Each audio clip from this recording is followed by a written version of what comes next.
Rivals Radio. Welcome back to Rivals Radio with Wally and Dee, right here on the Rivals Broadcast Network. Great to be back. Today, we're doing a deep dive into the Brandon Smith Rookie Spotlight interview. Yeah, looking forward to this one. Our goal, really, is to get a handle on how this rookie D-end, Brandon Smith, is adjusting. You know, his first season in the Football Rivals Pro League. Exactly. We've got this exclusive interview he did, sharing his thoughts, his experiences. So we're going to unpack that, see what it tells us about his progress, his mindset. And maybe what we can expect, right, across both the Apex and Nexus conferences. Definitely. Should be interesting. Okay, so let's kick things off with his background. Brandon Smith, rush end, basically a defensive end trying to get after the QB. Right. High priority position. He played college ball for the Florida State Seminoles, FSU. What is that background coming with that FSU? Kind of tell us about his potential now in the pros. Well, you know, FSU, they've got this real history of putting out strong defensive linemen. It's kind of their thing. Their program, it really emphasizes aggressive play, athleticism up front. And the coaching there, it's usually pretty rigorous. Lots of drills on like first step quickness, hand fighting. Okay, so fundamental stuff. Exactly. Foundational techniques he's probably leaning on right now. That kind of coaching, that focus. It's a big advantage when you jump to the pros, where everything's just faster. Yeah, makes sense. And he mentioned his favorite college moment was making a bowl game, getting that taste of high-stakes competition early on. Oh yeah, that's huge. Competing when the pressure's really on, invaluable. Right. It gives you a feel for the intensity you need, you know, when everything matters, which is pretty much every week in the pros, trying to make the playoffs in Apex or Nexus. Okay, let's shift to the draft. Brandon thinks his draft spot was spot on. He was proud to be the first defender picked. Yeah, I saw that. It says a lot about his confidence, doesn't it? It really does. What does that kind of self-assurance mean for a player just starting out? Well, thinking bigger picture, that level of confidence, it can be a really powerful driver. Suggests he believes in himself, probably ready to tackle the challenges, you know? Mm-hmm. Players like that, they often bounce back better from setbacks. They're maybe more willing to put in the hard yards to improve. Okay, talking about improvement. Ron? His rookie season performance. He admits he's hit some rookie walls, but he sounds really determined to push through with experience. Yeah, that honesty is good to hear. It's refreshing. So these rookie walls, Mm-hmm. what exactly are we talking about there, for anyone maybe not familiar with the term? Sure. So the rookie wall, it's pretty common, actually. It's basically the point where the combination of physical fatigue, mental drain, and just the higher level of play starts to catch up with first-year players. Right. Physically, the pro season is long, way longer than college. Week after week against top athletes, it takes a toll. Then technically, the offenses are just so much more complex, faster. Way more sophisticated. Exactly. And mentally, there's constant pressure to perform. Yeah. It can be, well, a lot for a young player. He pinpointed his biggest challenge on the field as needing to improve his play recognition. Why is that the key thing for a defensive end in this league? Oh, it's crucial. Because, see, in the pros, offenses aren't just running simple stuff.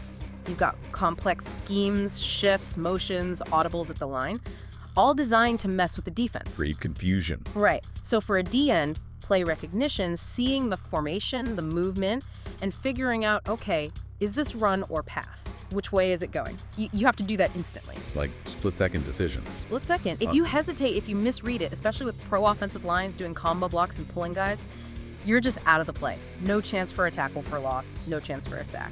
It's fundamental. Gotcha. Now, one thing missing from the interview was anything about team integration. It's kind of a shame, right? Team chemistry is always a big deal. Yeah, definitely a gap there. It would have been good to hear his perspective. But even without his direct answer, we can talk about what usually helps rookies click with a new team. What are those factors usually? Well, building relationships is key. You know, with the vets, with the other rookies, understanding the team culture, the expectations. Fitting in, basically. Yeah, and showing you're willing to learn the playbook, contribute however you can. Rookies who, you know, respect the guys who've been there, try to connect on and off the field, they usually find it easier to integrate. Makes sense. He did circle back, though, emphasizing that need to work on play recognition again. Yeah, and that's good. That self-awareness, knowing exactly where you need to improve, that's a huge plus for a young player, shows maturity. Definitely. And it leads into his personal goals. He's set the bar pretty high. Wants to lead all rookies in tackles for loss and sacks. Whoa, okay. And he says he's currently close to leading both stats. That's That's pretty impressive if he's really up there. Yeah, that's a big statement. And performing like that in those specific categories as a rookie, that often points to a really bright future. What do those stats really tell us for people who might not follow closely? Tackles for loss, sacks. Okay, so tackles for loss, TFLs, that's when you tackle a ball carrier behind the line of scrimmage, costs the offense yards, kills their momentum. Disruptive plays. Exactly. And sacks, obviously, tackling the quarterback before he throws. Huge negative plays. Leading rookies in both. It means you're not just playing, you're making impact plays. Penetrating the line, changing the game. Right. Now, we don't have the live Apex and Nexus rookie leaderboards right here, but if he is genuinely near the top in both, yeah, that's an exceptional start. Definitely someone to keep an eye on in both conferences.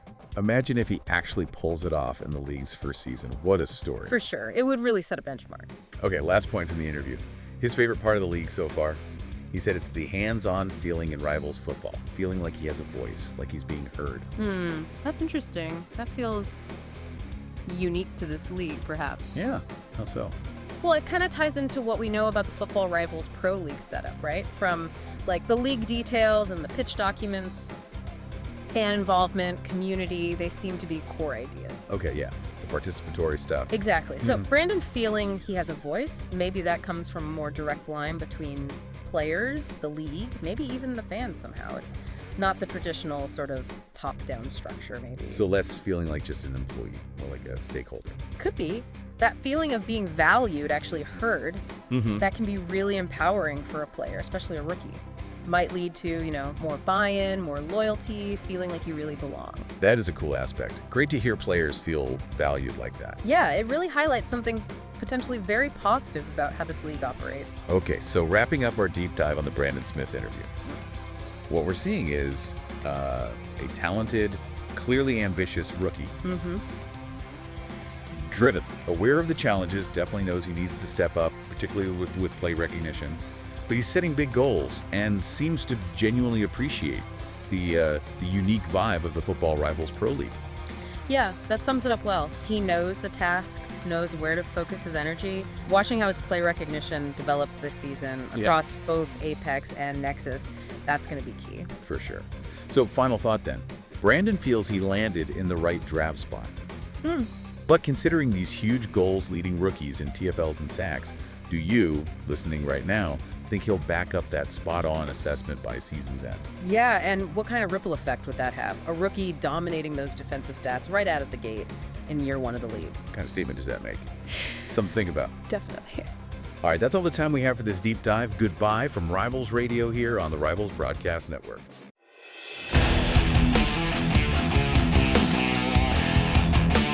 It's Rivals Radio.